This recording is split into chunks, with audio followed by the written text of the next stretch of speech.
chose de particulier?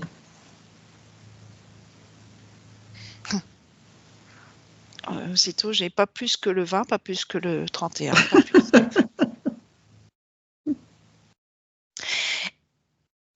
Ce que je reçois comme information, c'est que tous les jours, il se passe quelque chose de particulier. Chaque jour.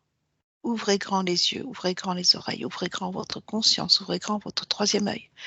Tous les jours, il se passe quelque chose. À qui veut bien s'ouvrir, il se passe quelque chose tous les jours. Et toutes les nuits, c'est-à-dire tout le temps. Justement, les nuits. Est-ce qu'on peut parler des nuits? Qu'est-ce qui se passe la nuit? Pourquoi les gens dorment mal? On se lève le matin aussi fatigué que la veille. Ils font des rêves parfois. Il y a un gros nettoyage qui est effectué au niveau des énergies, énergétiquement. Il y a ça, déjà. Ça perturbe, ça dérange, ça, les corps sont bousculés. Hein, c'est, donc ça, c'est... Il y a de multiples raisons. Hein. J'imagine. Et c'est différent pour chacun. Mm-hmm. Bien que le fait d'être dérangé, enfin en règle générale, c'est par rapport au fait la remontée de... Alors c'est quoi remontée des mémoires à nettoyer, remontée des liens à couper. Tout ça, ça perturbe énormément. Donc c'est effectivement un grand nettoyage qui est effectué au niveau de chaque être et plus globalement au niveau de l'humanité. Sur plusieurs dimensions. Et effectivement, sur beaucoup de plans. Donc c'est énorme comme travail. Il faut être fatigué. Voilà. Donc c'est juste accueillir ce qui se passe en disant bon bah c'est très bien, je suis fatiguée, mais voilà, il se passe ce qui doit se passer pour que je puisse être mieux après. Mm-hmm. Voilà, et voilà.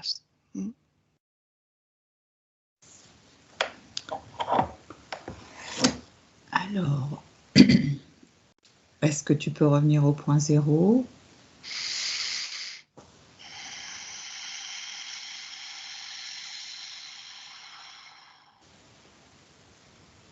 Oui.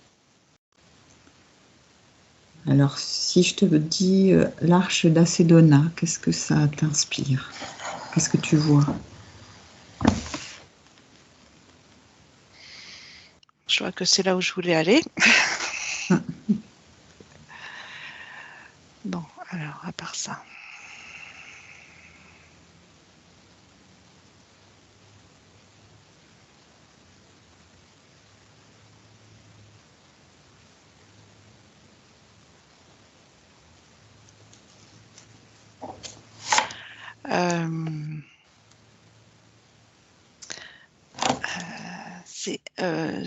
Ce que je perçois, c'est comme quelque chose qui j'allais dire qui ronronne, qui vibre,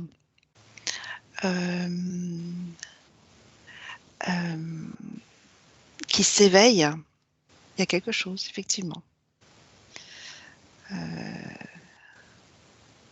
Mais c'est pas encore en complètement actionné. Et c'est quoi ce quelque chose? Comment tu peux le décrire?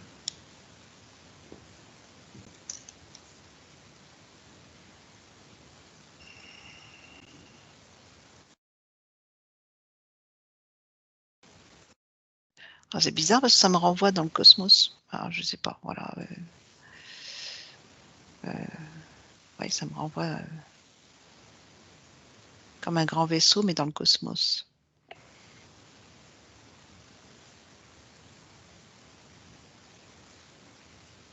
Donc c'est une arche qui est reliée au cosmos. Oui, qui vient, bah oui, voilà, qui s'est dématérialisé, enfin, ou qui s'est dématérialisé et rematérialisé euh, dans ce lieu en sous-terre, quoi, à Sedona, dans les profondeurs de la Terre. Mais dans les profondeurs de la Terre, c'est marrant, c'est comme un espace qui ressemble au cosmos en même temps. En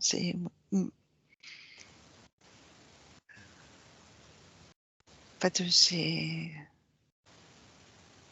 voilà, je ne peux pas dire, voilà, c'est ce que je perçois.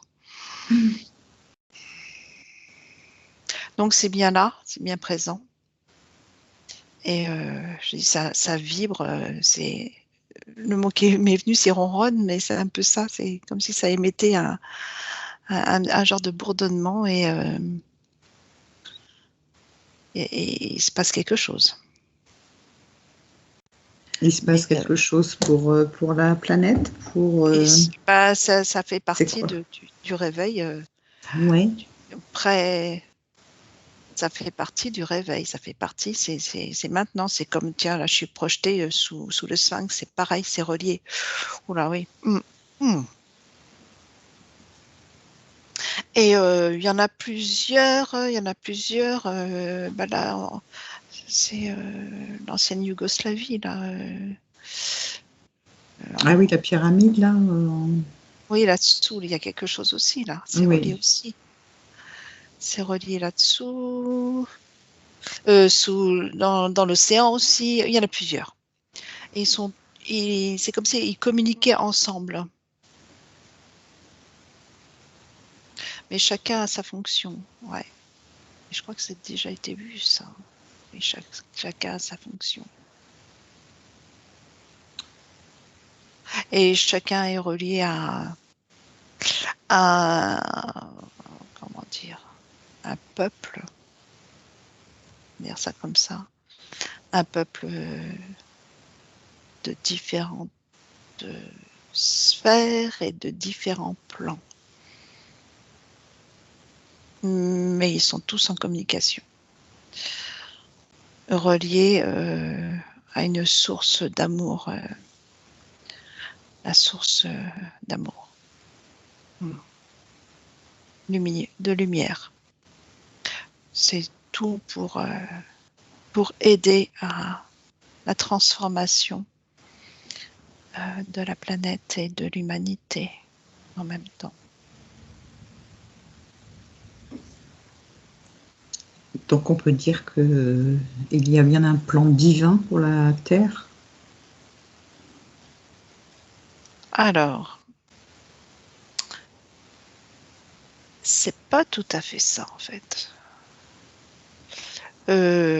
C'est un plan élaboré, structuré par des êtres hautement évolués, mais ce n'est pas la source elle-même, parce que la source elle-même, elle n'a pas de plan. C'est tout, elle n'a pas de plan.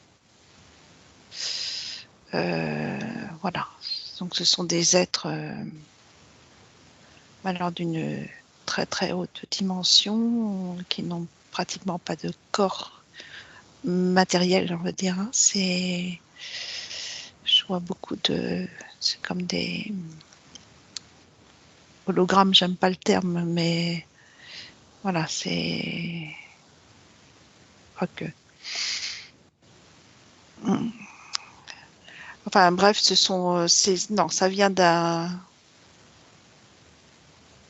est-ce qu'on appelle ça les dieux créateurs? Ouais, on pourrait peut-être parler comme ça, de dieux créateurs. Si on parle de Dieu créateur, on parle de divin, non? Oui, mais le divin, Dieu créateur, déjà si on parle de Dieu créateur et qu'on met un Dieu au pluriel, c'est déjà plus la source même.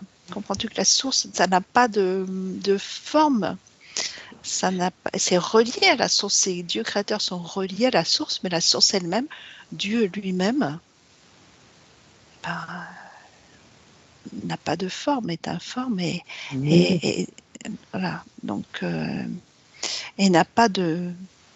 Il laisse libre, Dieu est libre, la liberté. Donc, quand il y a un plan, il y a déjà une volonté derrière. Donc, quand il y a la volonté, c'est pas la manipulation, c'est pas ça, mais ce n'est plus la totale liberté. Comprends-tu? Oui, oui.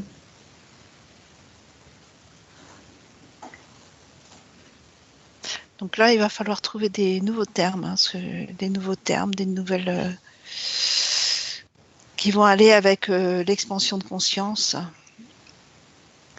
parce que les termes actuels sont restrictifs et limitatifs, et ça ne dénote pas du tout de la réalité du nouveau plan, justement, du nouveau plan sur lequel on est en train d'arriver.